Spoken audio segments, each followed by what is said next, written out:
Primeiro, Paulo, eu queria te agradecer pela disponibilidade, por conceder essa entrevista pra gente. Eu que agradeço, que é isso. Paulo, eu acho que a primeira pergunta é assim, quadrinho é literatura? Essa é uma discussão um pouco complicada e que vem sendo arrastada há muito tempo. O que se entende hoje, pelo menos entre os estudiosos de quadrinhos no Brasil, isso também já existem outros autores em outros países que dizem isso, particularmente Espanha, é que quadrinhos e literatura são linguagens distintas, mas existem pontos complementares. Assim como o cinema e os quadrinhos e a literatura são linguagens distintas, mas a literatura e o cinema e os quadrinhos e a literatura, eles têm pontos de convergência. Então, um pouco hoje se pensa desse jeito: quadrinhos são quadrinhos, literatura é literatura, são formas de leitura igualmente válidas e que têm, sim, pontos de contato. No nosso entender hoje, as pesquisas deveriam focar exatamente nesses pontos de contato e não ficar discutindo mais se uma é a outra. As duas são linguagens diferentes. Então, por que ler quadrinhos? Assim? O que o quadrinho traz para o leitor, diferente da literatura? Os quadrinhos são uma forma de leitura.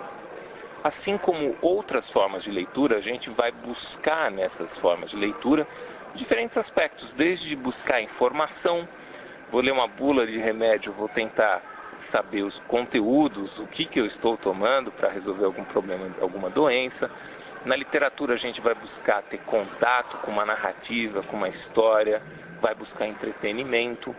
Nos quadrinhos a gente vai buscar também, imagino, entretenimento, conhecimento pessoal, bom humor, volume de leitura, aprofundamento de estratégias de leitura, conhecimento de outras realidades, exercício de junção da linguagem verbal escrita com a linguagem visual. Então, existem várias formas de entrada para justificar a leitura de história em quadrinhos.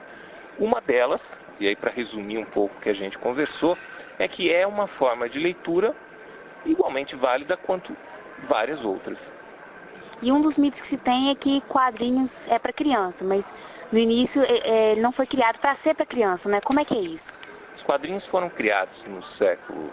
Assim, nós temos vários casos pontuais que poderiam servir como primórdios das histórias em quadrinhos. Mas seguramente nos jornais do século XIX já existiam histórias em quadrinhos, ou para ilustrar um determinado fato, ou por meio das charges, que a gente entende que seria um dos gêneros das histórias em quadrinhos. Esses gêneros de quadrinhos produzidos nos jornais do século XIX tinham como leitor prioritariamente os adultos, que eram os principais compradores dos jornais. O diálogo dos quadrinhos com as crianças ou com o público juvenil mais jovem se deu a partir da primeira metade do século XX, em particular com a revista O Tico Tico, que trazia textos infantis e também histórias em quadrinhos. A partir daí, quando se vai recuperar a história da história em quadrinhos no Brasil, geralmente se esquece de dizer que o quadrinho também falava com o adulto. Ele continuou falando com o adulto nos jornais, por meio das charges, por meio de alguns quadrinhos mais polêmicos. Mas passou também, a partir de 1905, a dialogar com o público infantil. Então, precisa-se ficar bem claro isso. Existem quadrinhos e quadrinhos. Alguns produzidos para o leitor infantil, outros produzidos para o leitor juvenil e outros produzidos para um leitor mais maduro, um leitor adulto. Você falou aí, Paulo, da charge ser um gênero dos quadrinhos. Quando a gente pensa em quadrinhos, a primeira coisa que aparece na nossa cabeça são os super-heróis. Assim, o que mais seriam quadrinhos? Quais outros gêneros? Os gêneros, na verdade, não só nos quadrinhos, mas na literatura, no cinema, eles vão ser tão plurais quanto as condições históricas vão surgindo, né? Vou dar um exemplo do cinema. As animações, nesse século XXI, já se consolidaram num modo de produção que alguns podem entender até que funcione como gênero. A gente tinha tragédia, a gente tinha comédia e em determinado momento ficou claro que existia tragicomédia.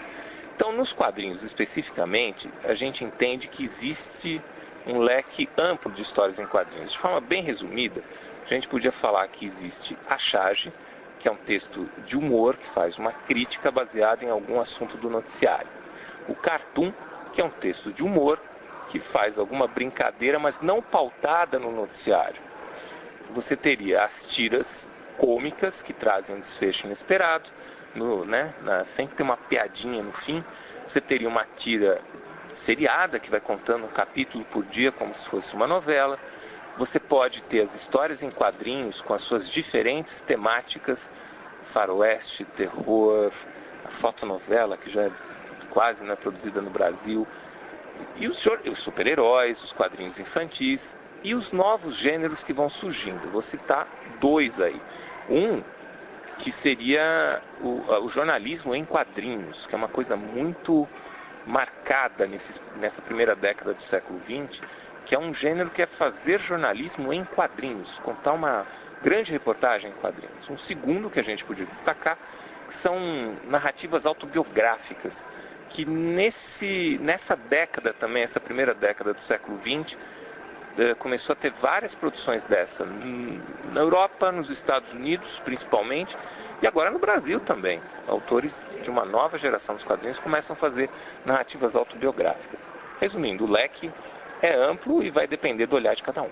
Indica pra gente, assim, autores que fazem quadrinhos atualmente, assim, que sejam bacanas, às vezes na internet ou não, que você goste mesmo, uma dica pro leitor. Eu vou focar então nos autores brasileiros. E, de novo, fazer lista, sempre a gente acaba cometendo alguma incorreção, alguma coisa que nós eventualmente esqueçamos. De momento, na internet, eu entendo que a internet é um ótimo local para circulação de tiras cômicas, porque elas são curtas e você consegue fazer uma leitura mais rápida, como na verdade é a leitura na internet, que é uma leitura mais rápida. Citaria, por exemplo, os trabalhos, e aí uma busca no Google pode indicar os sites, dos trabalhos de Rafael Sica, os trabalhos de Orlandelli, os trabalhos de Fábio Ciccone, autor de Victor Cafage, que é um autor aqui de Minas, João Marcos Mendonça, que é um autor aqui de Minas, e tantos outros aí que de momento a gente acaba escapando alguma coisa. Em termos de papel, nós temos várias coletâneas de tiras que são muito boas, e nós temos também, que começa a ganhar força agora, as narrativas em quadrinhos mais longas, como se fossem livros ou romances.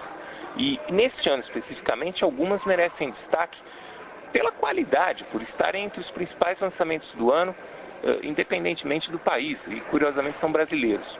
Um eu cito é Yeshua, que é de Laudo Ferreira Júnior, faz uma leitura da história de Cristo. Outro é o Bando de Dois, que é uma mistura de cangaceiros com mortos-vivos, feito por Danilo Beirute. Memória de Elefante, que é um gênero autobiográfico feito por um autor chamado Caeto. E tantos outros que a gente podia incluir nessa lista, e um agora me ocorre que também se chama O Quilombo Orum Aie, que é um ótimo exemplo de roteiro de histórias em quadrinhos, feito por André Diniz, do Rio de Janeiro. E vamos falar um pouquinho dessas adaptações literárias que estão tendo. Como é que começou essa febre? As adaptações literárias, elas datam no Brasil pelo menos da década de 1930. Em 1950, quando existia uma resistência muito forte aos quadrinhos, uma editora, em particular a editora Brasil América, mais conhecida como Ebal, fazia adaptações de quadrinhos para dizer para as pessoas que os quadrinhos não tinham problemas de serem lidos. Então era uma forma de usar o discurso de autoridade da literatura para justificar a publicação de quadrinhos. As adaptações literárias sempre existiram, mais exemplos pontuais a partir de então, e elas voltam com tudo na segunda metade deste século, principalmente da segunda metade desta primeira década de século XX, por conta de listas de governo que priorizam compra de adaptações literárias. Então as editoras veem aí uma forma de vender vários exemplares da obra. Então vamos pegar um exemplo. A editora tem uma tiragem de 2.000 exemplares, quando muito. Uma lista do governo compra em torno de 5.000 a 35.000. É um excelente negócio. Por conta disso, começou uma febre editorial de publicar adaptações literárias, a ponto de até haver alguns exageros, como, por exemplo, a publicação de 4 adaptações de O Alienista no período de 2006 a 2008. No ano de 2010, são pelo menos 4 adaptações de Alice no País das Maravilhas. Então, existe uma overdose, um excesso de adaptações literárias que tem como principal leitor esse governo, tanto estadual e principalmente federal, que compra essas obras para formar bibliotecas escolares, para levar, enfim, para o universo escolar. Como é que você vê esse incentivo que o governo dá na compra de quadrinhos para as bibliotecas? Eu vejo com bons olhos, porque os quadrinhos são vistos como forma de leitura. E isso traz um pressuposto que parece óbvio que os quadrinhos são leitura, mas é o primeiro documento oficial de um governo do Brasil que diz que quadrinhos podem ser vistos como leitura válida para os estudantes acompanharem numa biblioteca, a ponto de você formar uma biblioteca escolar, incluir nessa biblioteca obras em quadrinhos. Então, nesse ponto, é muito positivo você ler os quadrinhos e ter, por meio dos quadrinhos, o gosto pela leitura e, a partir daí, migrar para também outras formas de leitura.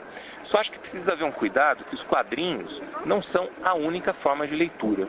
Existem outras que também precisam ser incentivadas no âmbito do ensino. E um segundo aspecto é que existem boas e existem más histórias em quadrinhos, assim como existem bons e maus romances, boas e más peças de teatro e bons e maus filmes. Cabe a quem seleciona essas obras saber avaliar a qualidade da obra para ver se ela pode entrar numa biblioteca escolar, e cabe ao professor também incitar os alunos a ler as boas obras em quadrinhos, né? Para, a partir daí, extrair tudo que ela pode oferecer. Como é que você vê essas adaptações literárias que são feitas, adaptações de clássicos para os quadrinhos? Do ponto de vista da editora, é um bom negócio. Muitas dessas adaptações são de autores do século XIX que já faleceram e as obras estão em domínio público, então não preciso pagar para o autor para adaptar essa obra. Do ponto de vista da adaptação em si, nós conseguimos e podemos, a partir da adaptação, criar uma outra obra. Isso que precisa ficar bem claro. Se eu adaptar o Memórias Póstumas de Brás Cubas do Machado de Assis para a linguagem dos quadrinhos, eu estou produzindo uma outra obra. Se eu transpor esse mesmo romance para o cinema, estou produzindo uma outra obra, um outro produto. E nada vai substituir a leitura do original, mesmo que a adaptação fique melhor. A adaptação em si eu não vejo problemas. Eu vejo problema você usar a adaptação para fazer com que, a partir dela, o aluno se volte para o texto original. Me parece que o caminho seria mais interessante você cortar um pouco, pegar um atalho. Por que não, então, ir direto para a obra original? Esse é o ponto que eu acho que é o ponto nevrálgico dessa questão. Certo, muito obrigada, viu, Paulo? Eu que agradeço a atenção. Espero que as palavras tenham sido de alguma utilidade.